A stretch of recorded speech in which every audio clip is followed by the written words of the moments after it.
सर्वसामान्य जनता म्हणून मी याच्याकडे राजकीय स्टंट म्हणून पाहिजे। एक आंबेगावकर म्हणून रेल्वेची आम्हाला नितांत गरज आहे। रेल्वे हवी, रेल्वे ही समाजाच्या प्रगतीसाठी 100% गरजेचीच आहे।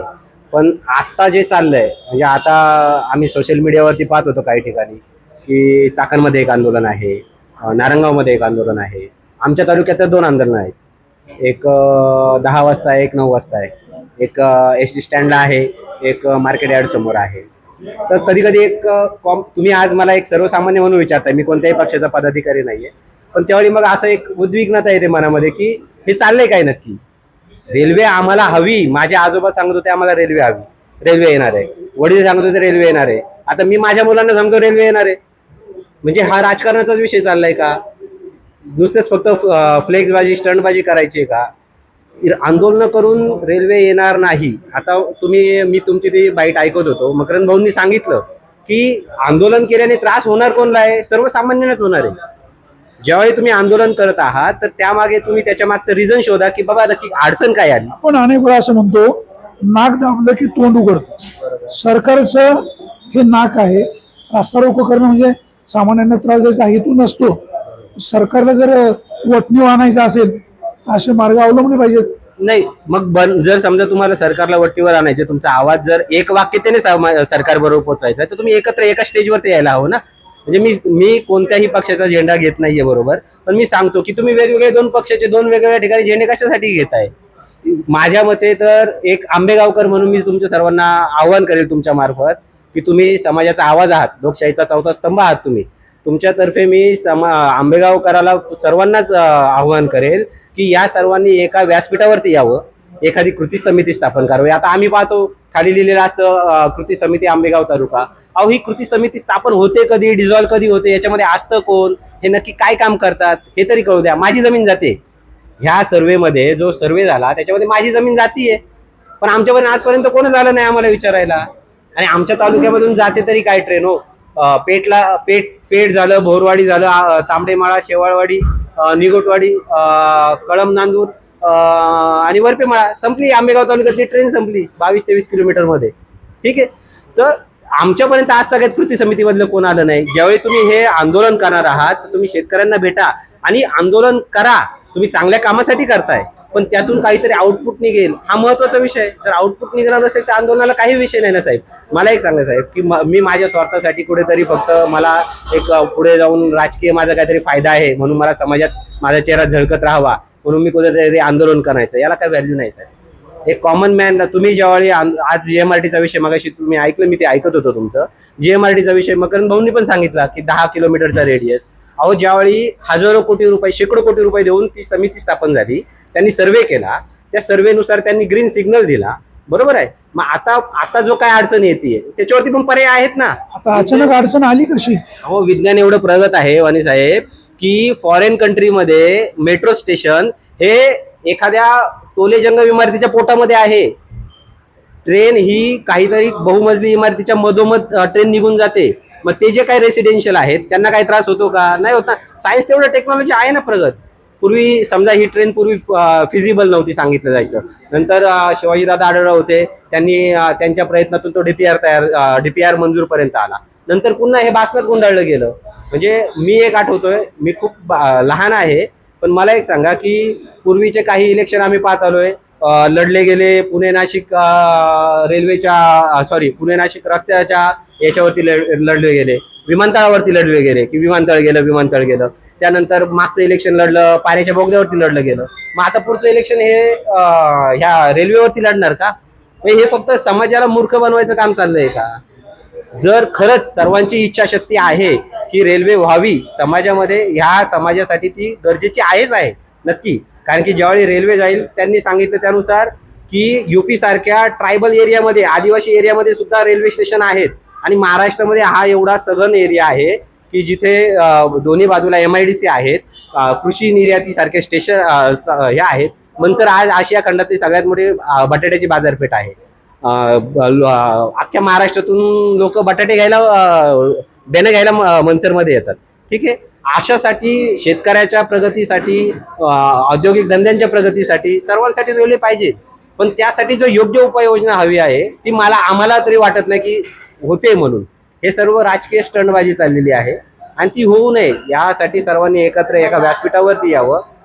मग ते कोणी पण असेल, जर तुम्हाला समाजासाठी काम करायचंय तर तुम्ही त्यासाठी एकत्र येणं गरजेचं आहे आणि त्यातून चांगलं जसं विचाराचं मंथन म्हणतो आपण, वैचारिक मंथन करून त्यातून तुम्ही आउटपुट काढा आणि रेल्वे कराच. त्यावेळी समाज तुम्हाला नक्कीच डोक्यावर घेऊन नाचेल. पण तुम्ही 9 तारखेला आंदोलनात सहभागी होणार का? आता तुम्हीच मागाशी बोललात अवसरी बुद्रुक अवसरी खुर्द. आता आम्ही कुठे जायचं? 9 वाजता या आंदोलनाला जायचं, 10 वाजता त्या आंदोलनाला जायचं? अहो, सर्वसामान्य माणूस एवढा मूर्ख नाही हो वाणी साहेब. काय करायचं? मला एक सांगा, सर्वसामान्य माणसाला कळतं. सर्वसामान्य माणूस हा प्रत्येक राजकारणाला चांगल्या प्रकारे ओळखतो, त्याला सगळ्या गोष्टी माहीत असतात. फक्त तो व्यक्त होत नसतो, तो फक्त मताच्या रूपाने व्यक्त होतो. पण त्याला ती शॉर्ट टर्म वेळ भेटलेली असते. मग कोणतरी बाबा सोमाजी नाही तर गोमाजी आलाय समोर, त्याला दगडापेक्षा वीट मग याला मतदान द्या, असा विषय होतो. पण खरं प्रॅक्टिकली आहे ना की दूरदृष्ट्या माझं तर स्पष्टपणे मत आहे की आमच्या आंबेगाव तालुक्यापुरतं बोलतोय मी, की आमच्याकडे विजन नाही हो आता, की खूप इथून मागे कामं झाली पण पुढच्या विजनचं काय? युवकांसाठी काय आहे, शेतकऱ्यांसाठी काय आहे? तुम्ही विजन मांडा. की आजही जे कोणी नेते इथे ज्यावेळी कोण आंदोलन घेतं, कोण म्हणतं की मी कैवारी आहे वगैरे, पण तुम्ही विजन काय मांडताय? सर्वसामान्यांसाठी तुम्ही काहीतरी रोडमॅप ठेवा ना समोर. काहीच नाहीये. कोणी रोडमॅप ठेवला असेल तर मग आम्हाला तरी सांगा, आम्ही अजून त्यांच्यापर्यंत पोहोचत नाहीये. या आंदोलनामधून रेल्वेचा विषय मार्गी लागणार नाही असं तुमचं मत?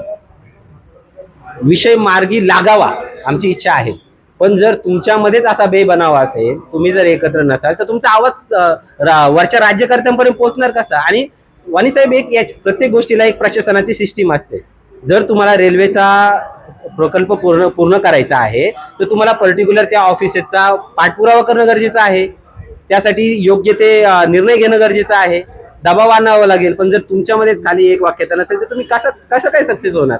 फक्त तुमच्या इंस्टाग्रामला स्टोरी पुरते हा विषय होऊ शकतो. तुमचा आवाज ज्यावेळी वरच्या केंद्रापर्यंत पोहोचवायचा आहे तर त्यासाठी तुम्ही एकत्र येऊन लढणं गरजेचं आहे, हे असं मला वाटतं. आता मला सांगा, केंद्रामध्ये जे जंतर मंतरला जे आंदोलन झालं पेपर फुटीच्या मुद्द्यावरनं, सगळे तरुण एकत्र आले, तरुणांनी आंदोलन हातामध्ये घेतलं. धर्मेंद्र प्रधान यांना राजीनामा द्यावा लागला. म्हणून आता कुठेतरी शेतकरी, व्यापारी, महिला, व्यावसायिक, उद्योजक सगळे एकत्र येऊन हे आंदोलन करतायत. तुम्ही सहभागी व्हावं असं आमचं आव्हान आहे. नाही, आम्ही आमचा रेल्वेच्या या आंदोलनासाठी विरोध कुठेच नाहीये. फक्त काय होतं की आम्ही कन्फ्युजन आहे. आता मला सांगा, तुम्ही उद्या कुठे कव्हर करायला जाणार? तुम्ही 10 वाजता कव्हर करायला जाणार का 9 वाजता कव्हर करायला जाणार? तुमची पण धावपळ होईल साहेब याच्यामध्ये. हे कुठेतरी एकत्र व्हायला पाहिजे. 100% अगदी योग्य आहे की सर्वांनी एकत्र यावं याच्यावरती. एकत्र तुमच्या तालुक्यातील मुख्य नेत्यांची जी तोंड आहेत ती विरोधी दिशेला कशामुळे? आता विरोधी दिशेला कशामुळे हे आता आम्ही सांगणं कसं आहे की जो तो साहेब राजकारण आहे, ज्याला त्याला स्वतःची पोळी भाजायची, ज्याला त्याला याच्यामध्ये स्वतःचा झेंडा कसा वरती जाईल हे पाहायचं. तुमचा एवढा अभ्यास आहे. आता आंबेगाव तालुक्यामध्ये मध्यंतरी दूध भेसळ प्रकरण ओपन झालं. आता प्रत्येक जण आपापला मुद्दा मांडतोय. हा मुद्दा मांडत असताना हे असं टेनिस खेळतायत, म्हणजे याचा चेंडू त्याच्याकडे, त्याचा चेंडू याच्याकडे. लोकांचं मनोरंजन होतंय, आउटपुट कुठे आहे? साहेब, मनोरंजनाबद्दल तुम्ही सांगितलं, आम्ही लहानपणी कार्टून नेटवर्क पाहत होतो. आता आम्ही मनोरंजनासाठी तुमच्या न्यूज चॅनेल पाहतोय. सॉरी, तुम्हाला हे वाईट वाटेल, पण आता तसं झालेलं आहे की आमचा काय दोष नाही, तुमचा दोषच नाही.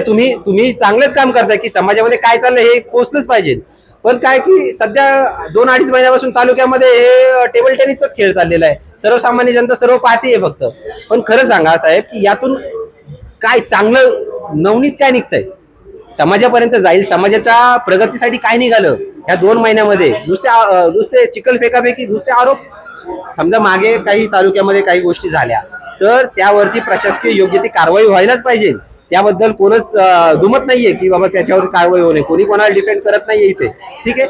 पण हे नुसतेच आरोप करून तालुक्याची प्रगती होत नाहीये साहेब.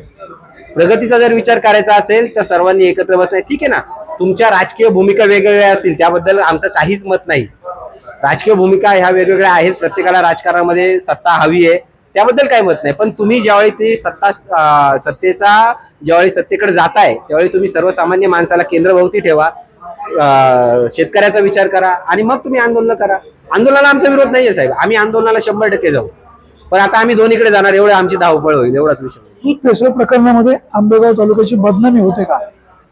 साहेब बदनामी होते, दूध भेसळ हे जे आहे, आता जर तसं तुम्ही दूध भेसळचा विषय काढला तर भारताची तुलना ही नायजेरिया, बांगलादेश यांच्या बरोबर होते की पूर्ण जगभरामध्ये भारत हा अन्नामध्ये भेसळ करण्यामध्ये 1 नंबरला आहे. ठीक आहे. आता राहिला विषय आंबेगाव तालुक्याचा. तर आंबेगाव तालुक्यामध्ये जे काही प्रकरण झाले असेल या संदर्भात जे कोणी दोषी असतील त्यांच्यावरती 100% कडक कारवाई व्हायला पाहिजे. मी स्वतः म्हणजे माहित नाही आता याबद्दल सांगताना काही गोष्टी सांगेल की मी स्वतः तुकाराम मुंडे साहेबांना मी पण भेटलेलो आहे. पण आम्ही का गेलो होतो तर बाबा हा एक कॅडर, एक रेसिस्टन आहे प्रशासनामध्ये, प्रशासनाला विरोध करणारा, ज्या चुकीच्या गोष्टी प्रशासनात घडतात. महिलाचा दगड आहे. 100% साहेब, की जर रेसिस्टन्स असेल तर त्याचं तुम्ही अप्रिशिएशन केलं पाहिजे. त्यासाठी मी स्वतः जाऊन भेटलो त्यांना, साहेबांना आम्ही स्वतः अभिनंदन केलं की साहेब तुम्ही खूप चांगलं काम करत आहात आणि तुमच्यामुळे शेतकऱ्यांचा यामध्ये फायदा होणार आहे, लोकांचे आरोग्य. साहेब तुम्ही आता विषय काढला दूध भेसळीचा, तुम्हाला माहिती आहे का की जागतिक आरोग्य WHO ने सांगितलेलं आहे की भारतामध्ये ह्या भेसळीच्या याच्यामुळे, मी आंबेगाव पुरतं बोलत नाहीये, भारतामध्ये ह्या भेसळीच्या याच्यातून वर्षाला 1,20,000 लोक मरतात भेसळीच्या याच्यातून इन्स्टंट, आणि पॉयझनसली स्लो जे काय कोणाला दुर्धर आजार होतील किंवा काय, हा आकडा तर पुढे हेच नाहीये. 15-16 लाख लोक दरवर्षी भारतामध्ये मरत असतील. WHOचा हा हे आहे, सर्वे आहे, अहवाल आहे की त्यांनी यामध्ये सांगितलंय दूध भेसळ हा प्रकरण खूप चुकीचा आहे. त्यामध्ये कोणालाही पाठीशी घालणं योग्यच नाहीये, त्यावरती योग्य ती कारवाई व्हायलाच पाहिजे. आमची विनंती, रेल्वे आंदोलनामध्ये सहभागी व्हा. 100% साहेब, रेल्वे आंदोलनाला आम्ही सहभागी होणार, पण आम्ही शेतकरी आहोत, आमचाही यामध्ये विचार केला गेला पाहिजे की नुसतंच फक्त कुठेतरी राजकीय स्टंटबाजी करण्यासाठी जर हे आंदोलन होत असेल तर साहेब काही अर्थ राहत नाही त्याला. तुम्ही सर्वसामान्य लोकांपर्यंत पोहोचा. मी तुम्हाला काय सांगितलं, आमचे 8-10 गावं जातात, फक्त 8-10 गावातली मी म्हणतो चला 1000च लोकांच्या जमिनी गेल्या, त्या 1000 लोकांपर्यंत तरी गेले का कोणी? हो, त्या लोकांना तरी सांगितले का तुम्ही उद्या आंदोलनाला या? हे नाही, असं नाही होतो साहेब.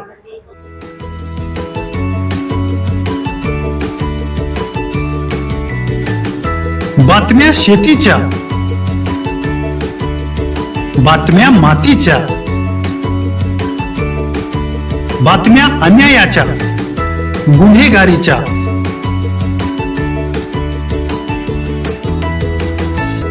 राजकारणाच्या आणि समाजकारणाच्या,